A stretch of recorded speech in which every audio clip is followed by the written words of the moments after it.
बिस्मिल्लाहिर्रहमानिर्रहीम, अस्सलाम वालेकुम। विनस स्पोर्ट्स के साथ आपका मेजबान शहजादा मोइन हाजिर है।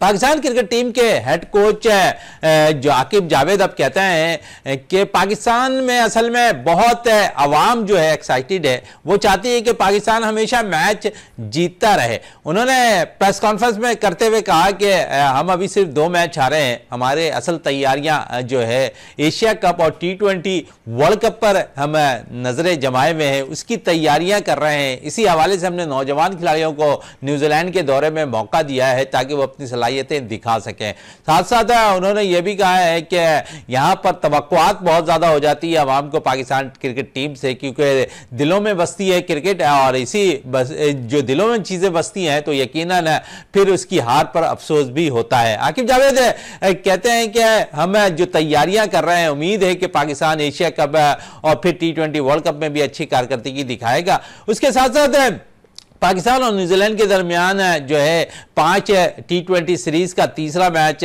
कल खेला जाना है। इससे पहले 2 मैचेस हो चुके हैं और दोनों में न्यूजीलैंड की टीम ने कामयाबी हासिल की है। पहले मैच में 9 विकेटों से कामयाब रही न्यूजीलैंड की टीम और दूसरे मैच में 5 विकेटों से कामयाब रही।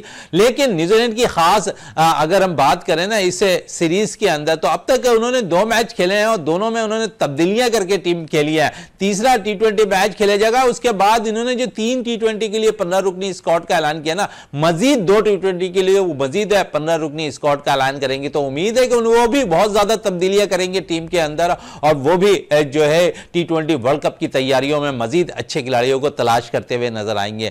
फिर पाकिस्तान के अंदर नेशनल T20 टूर्नामेंट जारी है और इस नेशनल T20 टूर्नामेंट के अंदर जो हम देख रहे हैं कि अब बहुत सी बातें हो रही हैं कि 36 और 40 साल से अब जो क्रिकेटर्स हैं उनका क्या मुस्तकबिल है, क्या वो पाकिस्तान टीम में आ सकते हैं, लेकिन इसके बावजूद नेशनल T20 टूर्नामेंट वो खेल रहे हैं। इस पर भी बात करेंगे और बात करने के लिए हमारे साथ मौजूद है सीनियर स्पोर्ट्स एनालिस्ट हैं इकबाल मेमन साहब, टेलीफोन लाइन पे ज्वाइन कर चुके हैं हमें। इकबाल मेमन साहब, आपको बहुत खुशामदीद है विनस स्पोर्ट्स में। और सबसे पहले आकिब जावेद की तरफ चलूंगा और आकिब जावेद ने कहा कि न्यूजीलैंड की कंडीशन थोड़ी सी मुश्किल होती है, लोग तवक्कुआत कर लेते हैं कि पाकिस्तान की टीम मैच जीतेगी, लेकिन अभी तो हमने सिर्फ 2 मैच हारा है और हमारी तैयारियां हैं T20 वर्ल्ड कप और एशिया कप के लिए। क्या कहेंगे इस पे? पहले तो बहुत बहुत शुक्रिया, आपने जो है रुजू किया। देखें, मसला ये है कि ये जो बातें इन्होंने कर दी और अभी हमने अपने ही होम ग्राउंड पे जो है वो हार चुके हैं, फिर दुबई में हम वनडे जो है वो हार चुके हैं। तो हमारी तैयारियां तो चले होंगी, लेकिन ये कि हमने परफॉर्मेंस पे तो खिलाड़ी सेलेक्ट ही नहीं किए। हमने तो जो है पर्चियों पे खिलाड़ी सेलेक्ट किए हैं, स्पेशली जो 3-4 खिलाड़ी हैं जिसमें शादाब है और फ़हीम अशरफ है और 1-2 और खिलाड़ी ऐसे हैं जो कंट्रोवर्शियल हैं। सर तो कल आपकी मैं बात को थोड़ा सा रद्द कर रहा हूं। कल एक प्रोग्राम के अंदर पाकिस्तान के boom boom Lara Shahid Afridi मौजूद थे। उन्होंने मीडिया से जब सवालात और जवाबात लेने शुरू किए तो आफरीदी कहते हैं कि 9 से 11 डोमेस्टिक के मैचेस खेलने वाले प्लेयर्स को आप इतने टफ कंडीशन में जो है मैचेस खेलने के लिए न्यूजीलैंड भेज देते हैं। क्या पाकिस्तान में डोमेस्टिक क्रिकेट में ज्यादा डोमेस्टिक के मजे हुए प्लेयर्स को टीम में शामिल नहीं होना चाहिए था? फिर उन्होंने कहा कि कामरान गुलाम मुसलसल टीम के साथ, उस्मान खान टीम के साथ, लेकिन उन्हें मौका नहीं दिया जा रहा है। फिर हम देखते हैं कि नौजवान जो बॉलर्स हैं, मोहम्मद हसनैन के हवाले से उन्होंने कहा कि वो गुरूम हो रहा है तो आपने उसे टीम से अलग कर दिया। तो ये वो सिचुएशन है इस वक्त। आकिब जावेद को बहुत कुछ अब सोचना पड़ेगा और बड़े खुलकर बूम बूम लाला आफरीदी जो है अब मैदान में आ रहे हैं।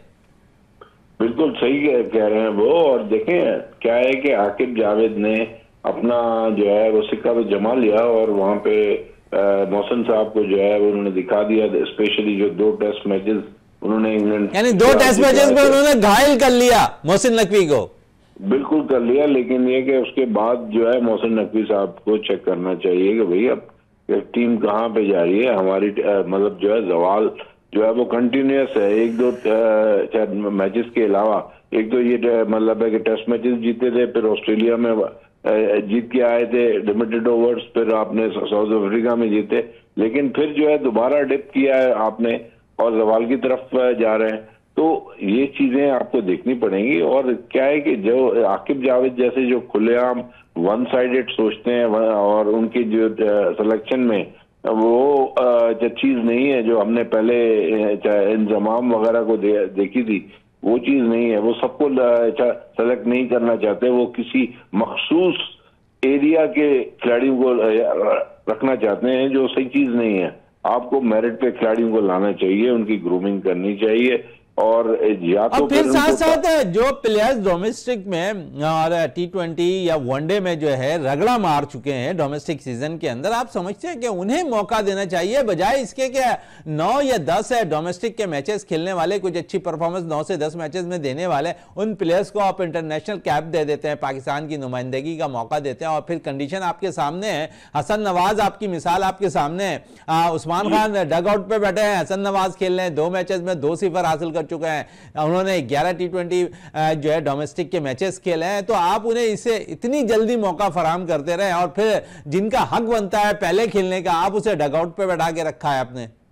मैं वही कह रहा हूँ ना कि देंगे सिलेक्शन प्रोसेस में जब आप बायस हो जाते हैं और एक तरफा सोचते हैं, तो फिर ये मसले आते हैं ना। आपने ये सोचा ही नहीं है कि पाकिस्तान जीतेगा, आपने बस ये सोचा है कि मैंने दोस्तियां निभानी है।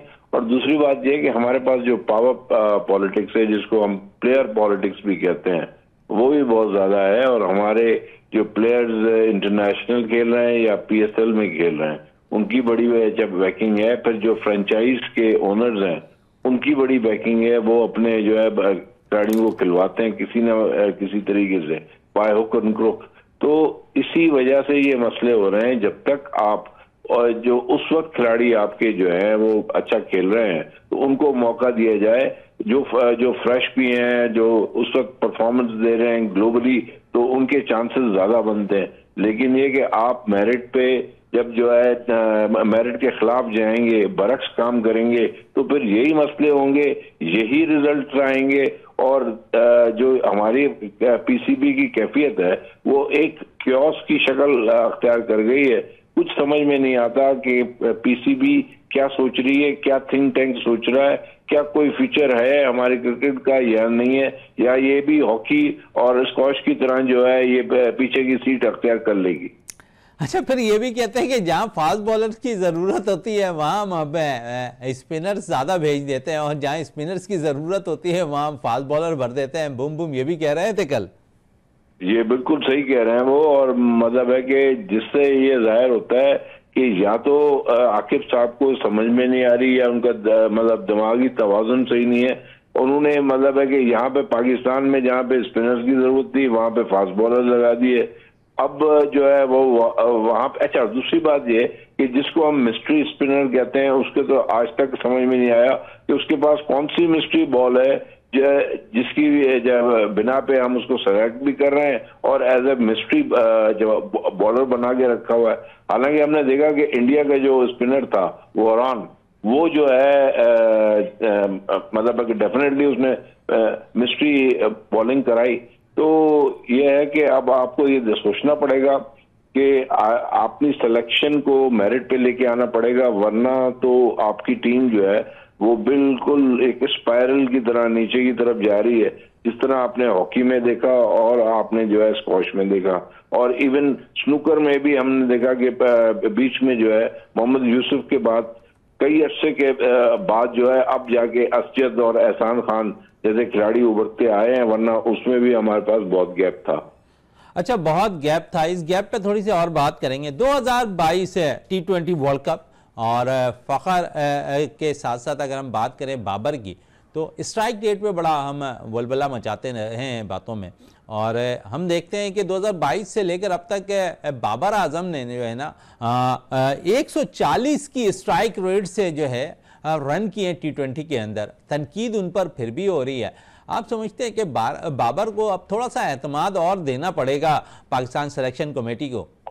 देखिए क्या है कि जब बाबर थे तो उन्होंने थोड़ी सी पावर पॉलिटिक्स ज्यादा कर दी थी, जिसकी बिना पे उनके चीजें उनके खिलाफ गई। बाकी एज ए प्लेयर अभी तक हमें कोई डाउट नहीं है उनके खिलाफ। और वो और रिजवान जो है, क्योंकि वो एक मुस्तनद खिलाड़ी हैं दोनों, और हर फॉर्मेट के खिलाड़ी हैं, और उनका पास रिकॉर्ड बेहतरीन है। और मेरे हिसाब से 2020 उन दोनों को अभी भी खेलना चाहिए। लेकिन ये कि अब मुझे नहीं समझ में आती कि सिलेक्शन कमेटी का क्या सोचती है। तो ये खिलाड़ी मुस्तनद खिलाड़ी हैं, ऐसे खिलाड़ियों को जिस तरह विलियमसन है, रूट है, इस तरह उनको निकाला नहीं जाता। ठीक है, आप समझते हैं कि 2020 में फिटनेस की ज्यादा जरूरत है, तो मैं समझता हूँ कि ये खिलाड़ी फिट भी हैं और ऐसी बात नहीं है। तो ये है कि आपको जो है ना इस तरह किसी को टैग कर देना या स्टीरियोटाइप कर देना कि ये अच्छा नहीं खेल रहा है, इसको साइड पे कर दें। मकसद ये है कि जब कोई खिलाड़ी आपका पाकिस्तान के लिए अच्छा खेल रहा है, ठीक है, उनके ऊपर एक टैग जरूर है कि वो जो है चेस करते हुए जो है क्लोज नहीं करते मैच को और बीच में आउट हो जाते हैं, लेकिन ये कि उसके बावजूद वो लंबी इनिंग खेलने के जो है उसमें सलाहियत है दोनों खिलाड़ियों में और इवन फखर जमान में। तो मैं समझता हूं कि इन खिलाड़ियों को तो आप किसी भी तरीके से निकाल नहीं सकते, और अगर ये खिलाड़ी इंडिया में के लिए खेल रहे होते या ऑस्ट्रेलिया के लिए या न्यूजीलैंड के लिए या साउथ अफ्रीका के लिए तो इस तरह नहीं निकाला जाता।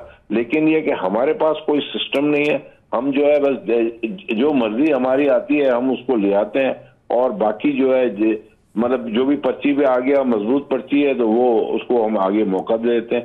तो ये चीजें जो है काफी अरसे से हम इन पे नुक्तेचीनी भी कर रहे हैं, लेकिन ये कि हम देख रहे हैं कि कोई खातिर ख्वाह फर्क नहीं पड़ रहा। इसका मतलब ये है कि अब मोहसिन नकवी साहब को स्टेप इन होना पड़ेगा और उनको देखना पड़ेगा कि भाई क्या मसला है। मैंने इसको और ये देखें कि आकिब जावेद की वजह से यासिन गैलेक्सी और अपना एक और जो कोच थे वो वो भी नहीं आ सके। तो देखें ये चीजें जो है ना ये अच्छी चीजें नहीं है। हम पॉलिटिक्स में और पावर में और पैसिंग की वजह से हम जो है एक गेम को तबाह करने जा रहे हैं, ये चीज बिल्कुल अच्छी नहीं है। ये बातें कह देना कि लोग जज्बाती हैं, लोग ये जज्बाती नहीं है। इस वक्त रेड़े वाले को भी समझ में आती है कि क्रिकेट में क्या हो रहा है। तो मैं समझता हूं कि ये चीजें आकिब साहब को समझनी चाहिए। हम उसकी रिस्पेक्ट करते हैं एज ए क्रिकेटर, लेकिन ये कि एज ए सेलेक्टर जो है उनके ऊपर बहुत क्वेश्चन मार्क्स हैं। चलें, बहुत क्वेश्चन मार्क्स हैं, लेकिन साथ साथ जो उन्होंने नौजवान खिलाड़ियों को इतना मौका दिया है, फिर डेब्यू इतनी हो रही है और हम देखते हैं कि सीनियर्स को थोड़ा साइड लाइन कराया जा रहा है। तो आप समझते हैं कि इतनी जल्दी किसी भी इंटरनेशनल मेयार पर जो है इतनी जल्दी किसी को भी जो है मौका नहीं देना चाहिए। कम से कम रगड़े की ज़रूरत होती है और जो डोमेस्टिक में रगड़ा मारते हैं उनके साथ नाइंसाफ़ी हो जाती है।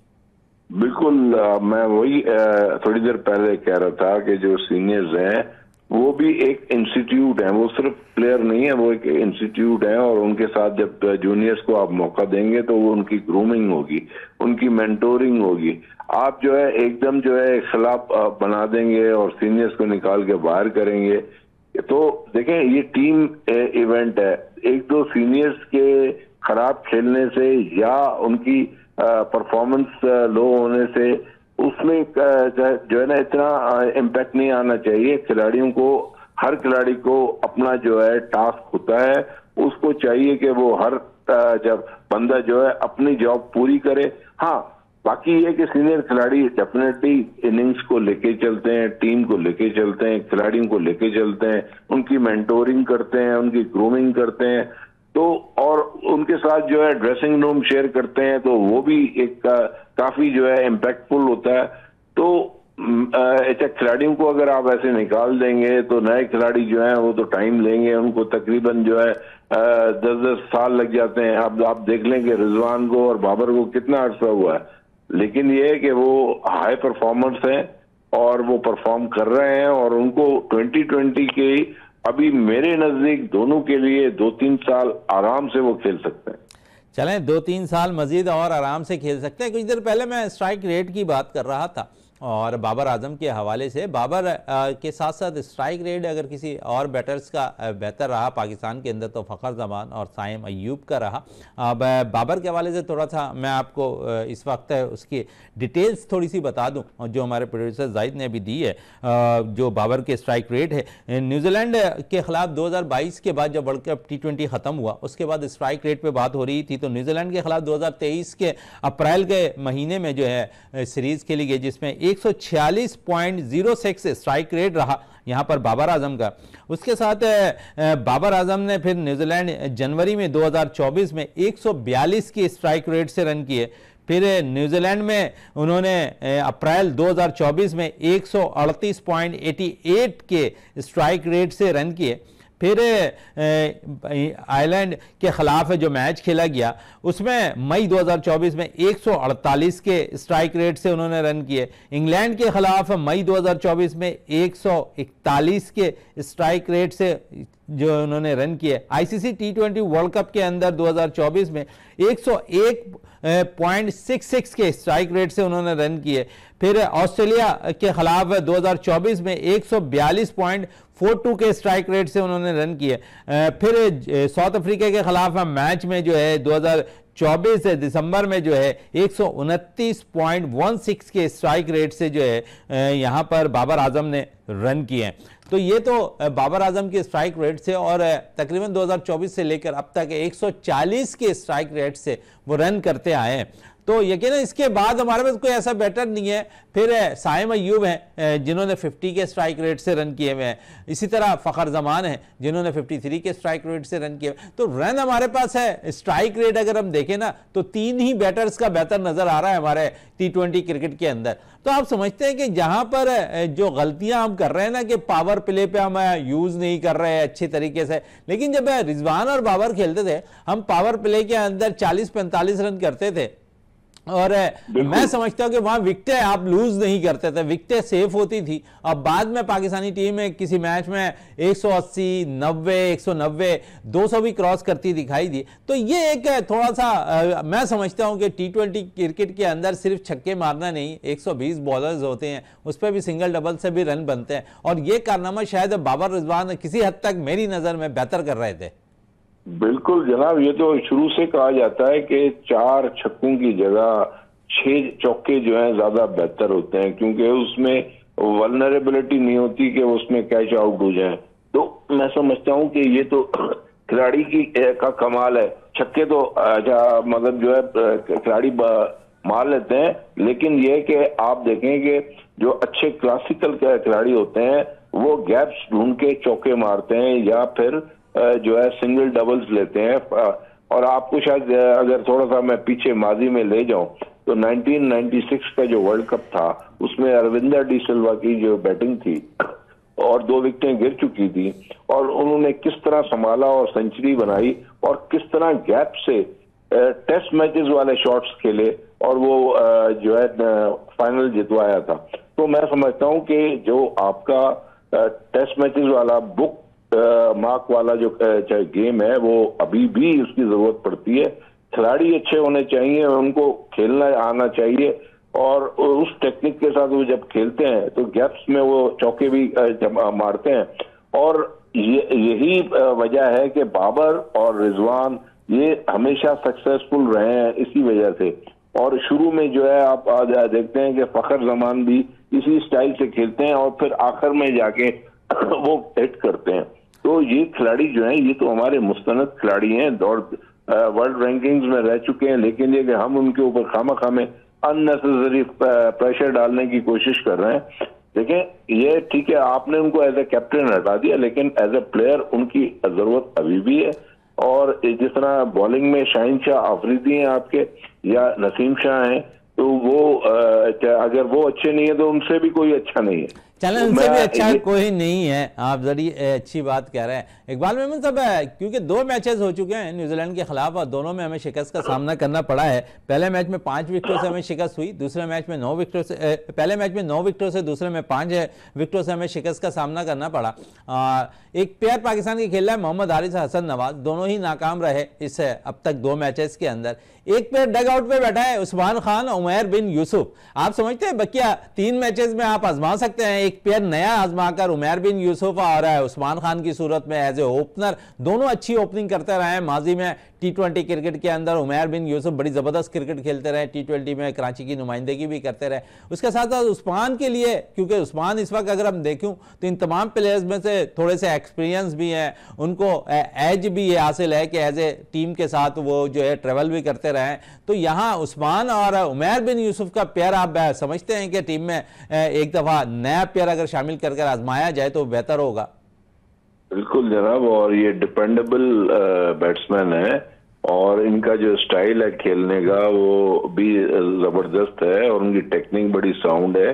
और ये खिलाड़ी जो है इनको मौका देना चाहिए। और जब आपने उनको 15 रुकनी टीम में सेलेक्ट किया हुआ है तो फिर उनको डग आउट में फिर 2 मैचेस में आपके दोनों ओपनर नाकाम हो गए ना, तो आप एक नए ओपनर के साथ जाएं, बजाय इसके कि इसमें आप हसन नवाज को ड्रॉप कराएं, उमैर बिन यूसुफ या उस्मान खान को टीम में शामिल करें, बजाय इसके कि दोनों को आप ड्रॉप करें, मोहम्मद हारिस को भी ड्रॉप करें, आप हसन नवाज को भी ड्रॉप करें, उमैर बिन यूसुफ उस्मान के साथ जाएं। बिल्कुल, एक को कम से कम जो है आप ट्राई करें और उसको मौका दें, क्योंकि ये कोई तरीका नहीं है कि आप जो है मतलब है कि उनको डग आउट में बिठा दिया है। हालांकि उस्मान खान एक एक्सपीरियंस प्लेयर हो चुके हैं, काफी अर्सा खेल लिया उन्होंने भी, और आपके वो जो कामरान गुलाम है उन्होंने भी पिछले सीजन्स में खेला। कामरान गुलाम तो इस टूर में नहीं है, ना ही वनडे सीरीज में उनका नाम शामिल किया गया है। उमैर बिन यूसुफ टीम के साथ है। उमैर बिन यूसुफ जिस तरह आप बता रहे हैं कि वो डोमेस्टिक सीजन में बहुत अच्छी परफॉर्मेंस दे रहे हैं, तो क्यों नहीं उनको मौका दिया जाए। जब आपने उनको सिलेक्ट किए ही है तो फिर उनको डगआउट में बिठाने के कोई सबब समझ में नहीं आता। अच्छा, सबब समझ में नहीं आ रही है, लेकिन साथ साथ हमारे पास एक स्पिनर, आप कुछ देर कबल कह रहे थे मिस्ट्री स्पिनर, और मिस्ट्री ने अब तक कोई ऐसा कमाल नहीं किया है, लेकिन एक कमाल तो उन्होंने किया है कि वर्ल्ड कप अगर हम बात कर लें चैंपियंस ट्रॉफी की, वर्ल्ड कप नहीं चैंपियंस ट्रॉफी की बात कर लें 2025 की, तो एक बॉल उनकी भी सिलेक्ट हुई है जो सबसे बेहतरीन बॉल कहलाई जा रही है, जिस पे उन्होंने बैटर्स को आउट किया था और जिस किस्म का उन्होंने इशारा किया था कि शायद उन्होंने मैच फतह हासिल कर ली है, लेकिन वो कोई कमाल अब तक ऐसा नहीं दिखा सके, पाकिस्तान को कोई विक्ट्री ऐसी नहीं दिला सके हैं जहां पर पाकिस्तान समझ सके कि एक जीनियन स्पिनर हमारे पास मौजूद है। जिस तरह साजिद ने लोहा मनवाया, जिस तरह नोमान ने लोहा मनवाया है, और नोमान और खासकर मैं अगर साजिद की थोड़ी सी बात कर लूँ ना, नेशनल T20 टूर्नामेंट जारी है, साजिद अच्छी परफॉर्मेंस दे रहे हैं। उसके साथ साथ मोहम्मद शहजाद एक लड़का है जिन्होंने पीटीवी की नुमाइंदगी करते हुए प्रेसिडेंट कप में 700 रन स्कोर भी किए, वहां पर उन्होंने 20 विकेटें भी हासिल की हैं। एक अच्छा इजाफा है पाकिस्तान के लिए, एक अच्छा ऑलराउंडर है। उसके साथ साथ एक बॉलर है जिसके लिए मैं काफी आवाज अब उठाना शुरू कर रहा हूं, निसार अहमद है, एक ऐसा फास्ट बॉलर जो दराज कद का मालिक है और पाकिस्तान के लिए अच्छी तेज रफ्तार बॉल करता है। उम्मीद है कि वो जिस किस्म की रफ्तार से बॉल कर रहा है, और उम्मीद भी यही कर रहे हैं कि बहुत जल्द वो पाकिस्तान टीम में भी शामिल हो जाएगा निसार अहमद के हवाले से। और निसार ने जिस किस्म की कारकर्दगी दिखाई है ना, मैं समझता हूं कि वो जिन पिचों पे जिस स्टाइल से बॉल कर रहा है और जिस तरह मैंने उसकी स्विंग और इन स्विंग आउट स्विंग वगैरह देखी है, क्लास की वो बॉलिंग कर रहा है डोमेस्टिक सीजन के अंदर। नेशनल T20 में भी वो शामिल है, तमाम मैचेस में विकेटें 2-3 हासिल कर रहा है। लेकिन आप समझते हैं कि जो डोमेस्टिक में परफॉर्मर है ना, उसे थोड़ा सा और इंतजार कराएं और फिर टीम में लेके आए, बजाय इसके कि 8-9 वाली कहानी फिर आ जा रही है मेरे सामने कि आपने फिर उन्हें मौका दे दिया, फिर उनकी जो कहानी है कुछ ये सीरीज होगी, उनका चैप्टर क्लोज होगा, वो टीम से बाहर होंगे, फिर पुराने प्लेयर्स टीम में शामिल हो जाएंगे। बिल्कुल जनाब, यही सिलसिला है। और जिस तरह मैंने कहा ना कि हमारे पास कोई सिस्टम नहीं है। देखें, खिलाड़ी हर उसमें टीम में आते जाते रहते हैं, लेकिन ये कि हमने देखा कि इंडिया है, ऑस्ट्रेलिया है, वहां पे सिस्टम्स इतने स्ट्रांग हैं कि खिलाड़ी जो है कोई मतलब 2 साल में या 2 साल में एक आधा जो है इन होता है, और बाकी तकरीबन वही खिलाड़ी खेल रहे होते हैं। इसी वजह से आपने देखा है कि वो मुस्तकिल परफॉर्म कर रहे हैं जहां पे भी जाते हैं। इवन ऑस्ट्रेलिया के 3 बेहतरीन और जो दुनिया के रैंकिंग में आते हैं फास्ट बॉलर्स वो नहीं खेल रहे थे, उसके बावजूद ऑस्ट्रेलिया जो है वो अपनी अच्छी परफॉर्मेंस के तहत काफी ऊपर तक आई और मतलब फाइनल नहीं खेल सकी, लेकिन ये कि आपने देखा कि उन्होंने परफॉर्म अच्छा किया और इंडिया से वो हार गए। तो यह है कि आपको ये सोचना चाहिए, लेकिन ये कि आप दूसरी टीमों से तो सीख ही नहीं रहे, आप तो अपनी मनमानी किए जा रहे हैं। और वही पर्चियों का सिलसिला चल रहा है, वही सिफारिश का सिलसिला चल रहा है, तो फिर आप कैसे इम्प्रूव करेंगे? आप उन टीमों से कैसे कम्पीट करेंगे? इंडिया के पास देखें बुमराह हैं, शामी आ गए उसकी जगह पे, वो इंजर्ड थे। फिर दूसरे जो भी खिलाड़ी हैं वो अपना परफॉर्मेंस देते हैं और परफॉर्मेंस की बिना पे वो कंटिन्यूस खेल रहे हैं। हमारे पास मसला ये है कि परफॉर्मेंस है या नहीं है। अंडर परफॉर्मर्स भी जो है वो शादाब की तरह खेल रहे हैं, और फहीम अशरफ को तो मैं नहीं समझता कि वो इंटरनेशनल प्लेयर है भी, जो तो शुरू से ही सिफारिश पे उसको चलाए जा रहे हैं, और पता नहीं कौन सी उसकी पर्ची है कि कंटिन्यूस चला रहे हैं। उनकी परफॉर्मेंस कभी भी अच्छी नहीं होती, ना एज अ बॉलर ना एज अ बैट्समैन।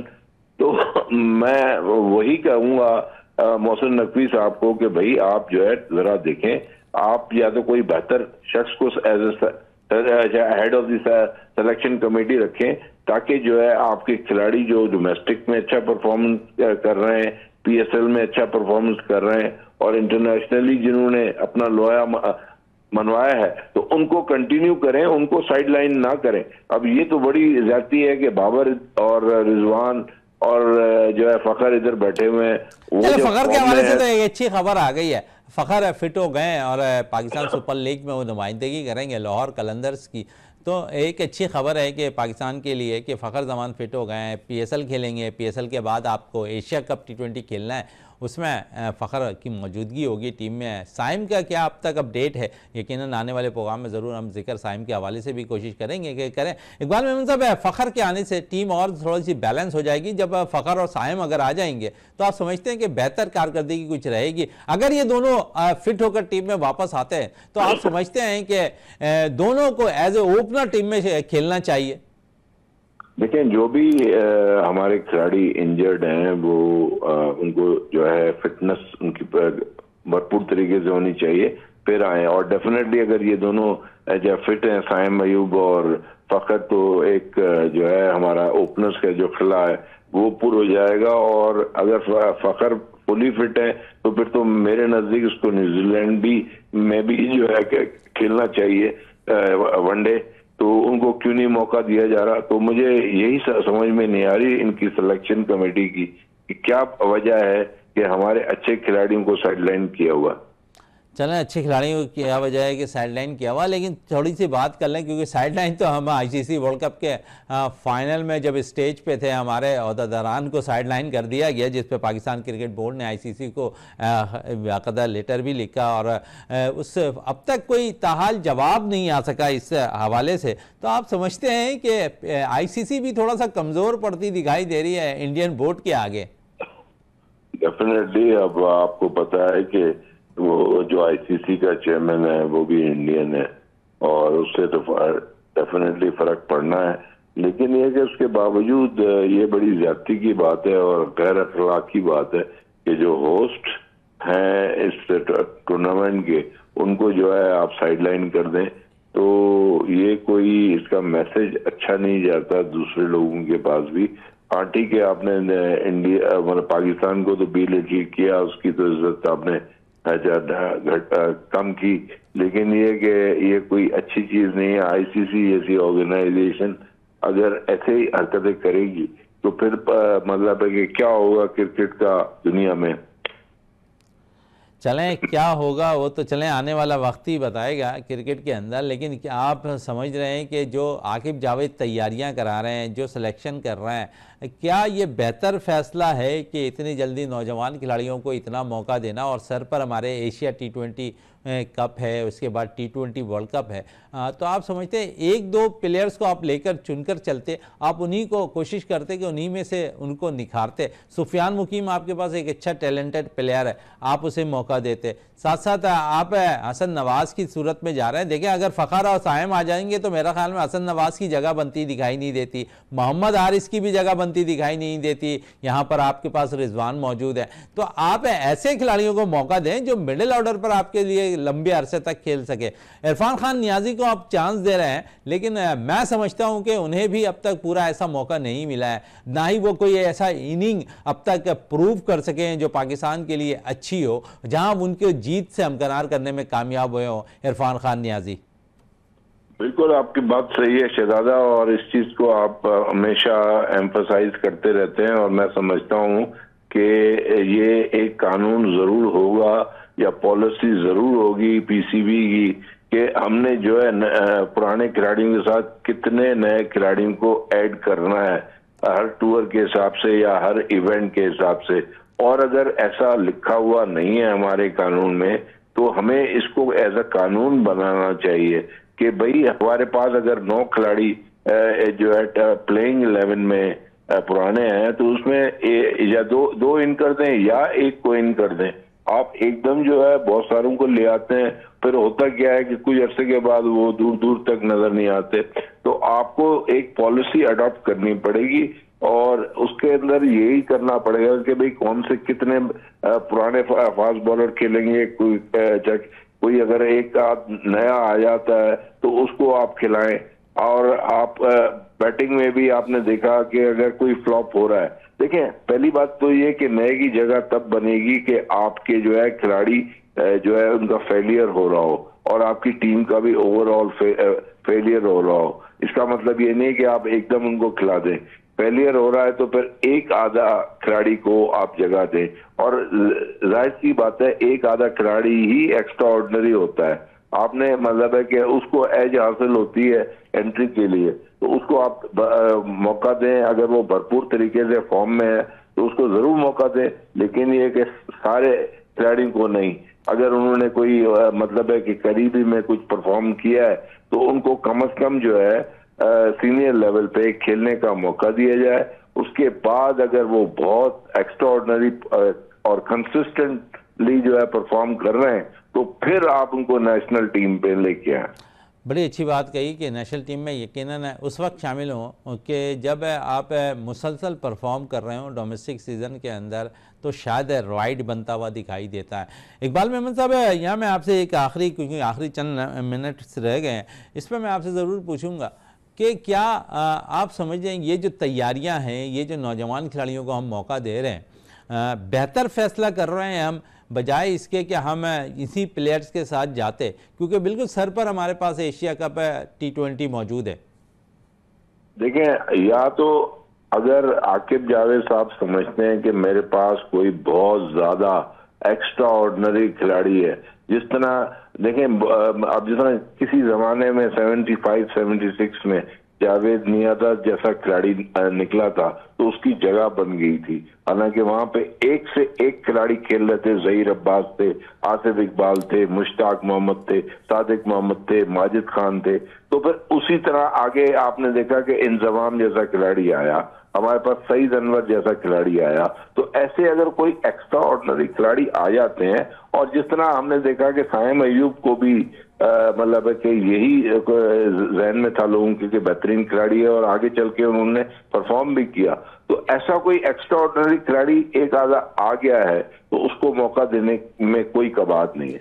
लेकिन ये कि अगर आप मीडियोकर खिलाड़ी या जस्ट अबव एवरेज खिलाड़ी को जो है आप इन कर देंगे तो फिर मजा नहीं आएगा। एक्स्ट्रा ऑर्डिनरी है, एक्स्ट्रा ऑर्डिनरी प्लेयर्स को मौका मिलना चाहिए। सही कह रहे हैं आप, एक्स्ट्रा ऑर्डिनरी प्लेयर्स को मौका मिलना चाहिए, इकबाल मेमन साहब कह रहे हैं। और बहुत शुक्रिया इकबाल मेमन साहब आपका बिजनेस स्पोर्ट्स में टाइम देने का। और इकबाल मेमन साहब हमारे साथ टेलीफोन लाइन पे मौजूद थे और वो कह रहे थे कि एक्स्ट्रा ऑर्डिनरी अगर परफॉर्मेंस होती किसी प्लेयर की, तो वो अगर परफॉर्म करता है तो फिर टीम में कोई वजह नहीं है कि उसे रुकावट होनी चाहिए, वो टीम के लिए सिलेक्शन उसकी होनी चाहिए। उसके अलावा उन्होंने कहा कि 2 खिलाड़ी ऐसे होते हैं जिनको शायद 2-4 मैचेस की परफॉर्मेंस पर टीम में शामिल कर लिया जाता है, ऐसा नहीं होना चाहिए। यकीनन डोमेस्टिक का जो रगड़ा होता है ना, उसे ज़रूर खाना चाहिए, वहाँ परफॉर्म करना चाहिए और फिर टीम में उनकी सिलेक्शन होना चाहिए। इसी के साथ अपने मेज़बान शहजादा मोइन को इजाज़त दें। पाकिस्तान जिंदाबाद।